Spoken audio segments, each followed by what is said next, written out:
বীরবাহা হাঁসদা যিনি পোস্টটা করেছেন ওনার কাছে একটাই প্রশ্ন থাকবে যে বিগত দিনে আপনিও তো ওই ঝাড়গ্রাম হাসপাতালের রই কল্যাণ সমিতির চেয়ারম্যান ছিলেন, তো তখনও তো খাবারের মান এই একই পরিমাণ ছিল, তখন কেন আপনি আওয়াজ ওঠাননি, এখন কেন আওয়াজ ওঠাচ্ছেন?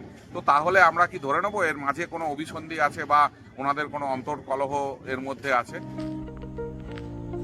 রোগীদের রাতের খাবারের ছবি পোস্ট করলেন রাজ্যের বন দপ্তরের স্বাধীন দায়িত্বপ্রাপ্ত রাষ্ট্রমন্ত্রী বীরবাহা হাঁসদা।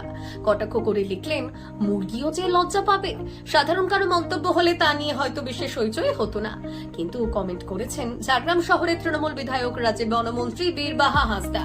ফলে রাজ্যের মন্ত্রীর করা রাজ্যের সরকারি হাসপাতালের খাবার নিয়ে এই শ্লেষ জন্ম দিয়েছে একাধিক প্রশ্নের। প্রথমত, রাজ্যের বিভিন্ন সরকারি হাসপাতালের খাবারের মান নিয়ে অভিযোগ বহুদিনের। সেই চিত্রটা যে এখনো বদলায়নি তা চোখে আঙুল দিয়ে দেখিয়ে দিয়েছেন মন্ত্রী। কিন্তু তিনি নিজেই তো সরকারের অংশ, তাহলে সরকারি হাসপাতালের এই দুরবস্থার চিত্রটা জনসমক্ষে কেন তুলে ধরলেন? বীরবাহা হাঁসদা যিনি পোস্টটা করেছেন ওনার কাছে একটাই প্রশ্ন থাকবে যে বিগত দিনে আপনিও তো ওই ঝাড়গ্রাম হাসপাতালের রই কল্যাণ সমিতির চেয়ারম্যান ছিলেন, তো তখনও তো খাবারের মান এই একই পরিমাণ ছিল, তখন কেন আপনি আওয়াজ ওঠাননি, এখন কেন আওয়াজ ওঠাচ্ছেন?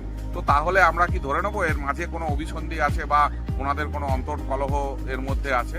তো আমরা রাজ্য সরকারের কাছে আবেদন রাখবো যেন সঠিকভাবে ঝাড়গ্রাম হাসপাতালের রোগীরা পুষ্টিকর খাবার পায় এবং সঠিক পরিমাণ খাবারটা যেন ওনারা পান।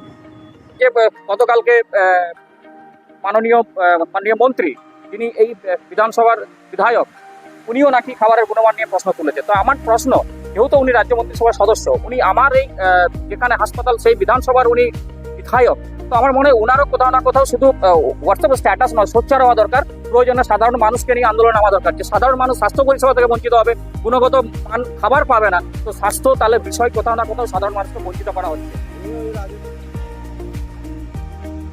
শুক্রবার নিজের হোয়াটসঅ্যাপ স্ট্যাটাসে এই ছবি পোস্ট করে বীরবাহা আরও লিখেছেন, যেখানে আমাদের প্রিয় মুখ্যমন্ত্রীর অনুপ্রেরণায় মা ক্যান্টিন থেকে 5 টাকার পেট ভর্তি ডিম ভাত সবাই পায়, সেখানে হাসপাতালের এই রকম খাবার পাচ্ছে গরিব মানুষগুলি, সত্যিই খারাপ লাগে।